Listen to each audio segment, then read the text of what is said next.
Yasir Nene Ama masih bersama Anda di Kompas Malam, Saudara. Komisi Pemilihan Umum tidak akan merubah format debat meski ada evaluasi dari Presiden Joko Widodo. Ketua KPU Hasyim Asyari menjelaskan format debat yang ada sekarang sudah disepakati oleh semua tim paslon. KPU menurutnya tidak akan mengubah format debat. Kali ini Ganjar Pranowo Capres nomor urut 3 berada di podium tengah, memisahkan Capres nomor urut 1 Anies Baswedan. Atau bentuk debatnya sudah disepakati. Ada 6 segmen. Segmen pertama visi misi program, segmen 2 dan 3 pertanyaan yang disiapkan oleh panelis dan kemudian masing-masing calon menjawab. Segmen 4 dan 5 adalah pertanyaan masing-masing calon kepada calon yang lain dan dijawab oleh calon. Segmen ke-6 penutup. Jadi memang modelnya seperti itu. 4 dan 5 pun akan begitu, debat ke-4 dan ke-5 pun akan begitu. Mas Hasyim, apakah memungkinkan ada penambahan durasi debat sendiri? Cukup itu. Karena kalau diubah nanti jadi pertanyaan, kenapa diubah? Itu. Karena sudah 3 kali debat. Sebelumnya, Saudara, Presiden Joko Widodo menilai debat ketiga tidak mengedukasi masyarakat dan hanya didominasi saling serang personal antar calon presiden. Menurut Joko Widodo, saling serang tidak masalah selama tidak menyerang personal dan bukan untuk saling menjatuhkan. Joko Widodo pun meminta format debat Pilpres perlu diubah.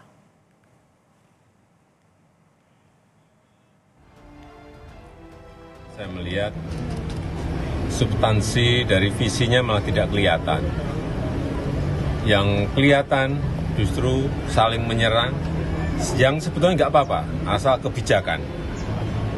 Saya kira akan banyak yang kecewa, sehingga debatnya memang perlu diformat lebih baik lagi, ada rambu-rambu, sehingga hidup. Saling menyerang nggak apa-apa, tapi kebijakan, policy, visinya yang diserang, bukan untuk saling menjatuhkan. Komisi Pemilihan Umum tidak akan mengubah format debat meski ada evaluasi dari Presiden Joko Widodo. Lantas emang ada kemungkinan nih format debat dapat diubah, lalu bagaimana urgensinya? Kita akan bahas bersama dengan mantan Ketua KPU, Mas Arief Budiman yang telah bergabung bersama kami di Kompas Malam. Salam sehat, Mas Arief. Salam sehat, Mas Yasir. Jadi menurut Anda ini apa yang menjadi keputusan KPU tidak akan ubah format debat meski dikritik oleh Presiden Joko Widodo, ini langkah yang tepat? Ya, KPU kan terikat dengan aturan ya, baik yang ada di dalam undang-undang maupun yang ada di peraturan KPU. Sebetulnya kalau kita perhatikan, mulai dari debat pertama, debat kedua, sampai dengan yang ketiga kemarin, itu dilakukan beberapa perbaikan atas masukan ya. Tapi itu persoalan teknis ya, misalnya ruangan yang terasa panas misalnya gitu, lalu diubah ke gedung yang dingin misalnya gitu. Kemudian mikrofon yang sempat diperdebatkan akhirnya hanya dipasang satu mikrofon di podium.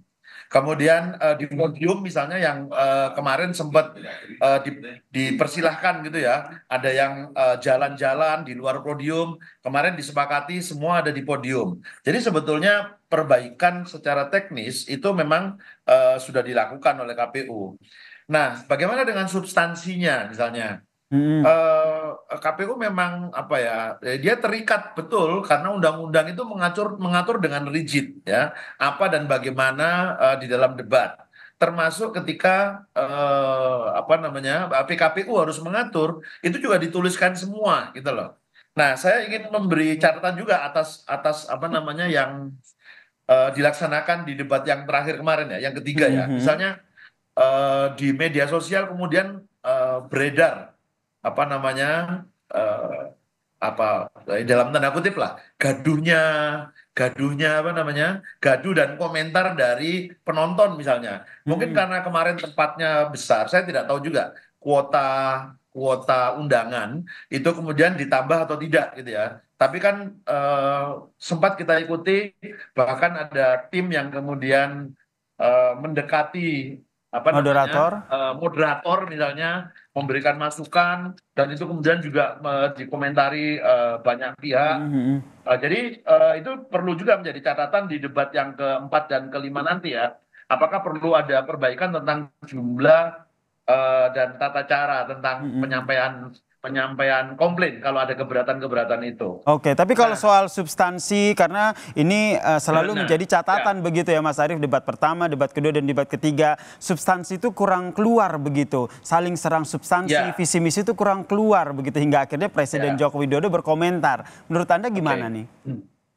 Nah, begini, pertama yang banyak diperdebatkan itu kan soal menyelang personal, gitu kan? Betul. Nah, undang-undang dan peraturan KPU sebetulnya sudah mengatur, tapi kata yang digunakan di dalam regulasi itu dilarang menghina seseorang, ya, dilarang menghina suku, agama, ras itu dilarang, baik kepada apa namanya seseorang dalam secara umum pada saat kampanye maupun kepada peserta pemilu. Mm-mm. Nah, di dalam debat itu kan terjadi apa debat dan dialog antar peserta pemilu. Nah, sebetulnya kalau mengikuti regulasi yang dilarang itu dilarang menghina. Saya tidak tahu apakah eh, apa dialog mereka kemarin itu masuk dalam kategori menghina atau tidak gitu ya. Tapi kan perdebatan panjang di media itu soal diduga menyerang personal. Nah ini Oke. apakah diksi ini dimaknai berbeda, menyerang dan menghina? Itu saya pikir biar mereka yang ahli untuk menilai menilai itu. Mm-mm. Nah, kedua sebetulnya proses perbaikan bisa juga dilakukan ketika teknis penyelenggaraan itu memang sangat mengandalkan kepiawaian moderator. Tetapi peran moderator itu dibatasi di dalam apa namanya di dalam regulasinya. Mm-mm. Bahkan moderator itu dilarang sebetulnya ya di dalam regulasinya ya, dilarang memberikan komentar, penilaian maupun kesimpulan Nah, kalau atas bagian materi itu yang bisa disampaikan. dievaluasi tidak, Mas Arief? Sorry saya potong. Bagian itu bisa dievaluasi tidak sehingga dua debat terakhir ini kita benar-benar melihat ada perang substansi, visi misi, bukan saling sindir personal. Ya, sebetulnya bisa karena KPU kalau saya tidak salah di dalam juknisnya atau di dalam peraturan KPU Mm-mm. kan selalu membuat evaluasi setiap selesai satu debat. Lalu secara teknis pelaksanaannya itu bisa dibicarakan bersama antara penyelenggara pemilu dan peserta pemilu. Nah, sepanjang apa yang disepakati itu tidak melanggar ketentuan, menurut saya bisa. Ya. Nah, cuma harus hati-hati memang KPU jangan sampai niat untuk melakukan perbaikan-perbaikan itu Mm-mm. nanti malah ditafsir yang berbeda dan dianggap melanggar regulasi. Jadi memang harus sangat hati-hati. Tapi Oke. untuk memenuhi tujuan debat itu sendiri sebetulnya, menurut saya pembicaraan atau debat dan dialog tentang substansi itu penting. Karena kan Mm-mm. debat ini salah satu metode kampanye, salah satu bentuk metode kampanye. Nah, kampanye itu adalah penyampaian visi dan misi. Jadi publik perlu tahu sebetulnya visi dan misi dari masing-masing kandidat. Mm-mm. Dan yang sering terjadi adalah ketika saling serang personal ataupun sindir ini terjadi pada bagian saling nanya antar capres, sehingga memang itu yang sulit dikontrol ya, karena pertanyaan itu kan keluar dari capres masing-masing, tidak melalui panelis begitu. Iya, iya. Dan sebetulnya kalau moderator diberi kewenangan lebih, Mm-mm. harusnya moderator bisa menata ini, misalnya sudah keluar dari Mm-mm. jalurnya, keluar dari relnya, dia bisa mengembalikan supaya kembali ke apa substansi debat atau tema debat yang sedang diselenggarakan pada saat itu. Oke, kalau menurut Mas Arief sendiri nih, apa yang disampaikan oleh Presiden Joko Widodo ini lebih kepada intervensi atau kritikan?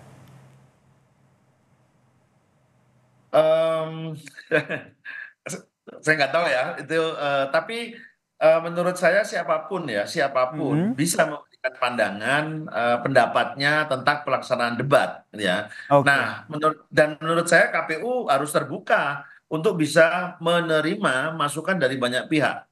Apakah itu kemudian bisa diimplementasikan berdasarkan regulasi yang ada atau tidak. Nah, Baik. silakan KPU melihat.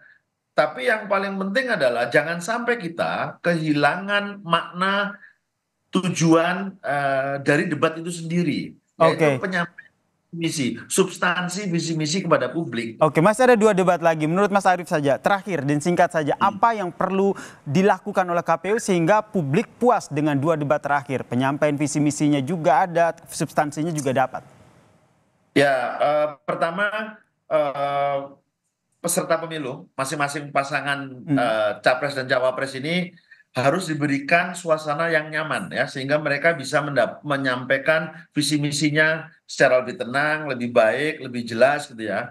Baik. Kemudian yang kedua kepada peserta pemilu ya tentu saya berpesan, saya pun sebagai pemilih ingin mendengar lebih detail substansi, visi dan misi dari masing-masing kandidat. Baik, terima kasih Mas Arief Budiman, mantan Ketua KPU. Kita nantikan ya seperti apa evaluasi dan juga perbaikan di 2 debat terakhir. Terima kasih Mas Arief, salam sehat.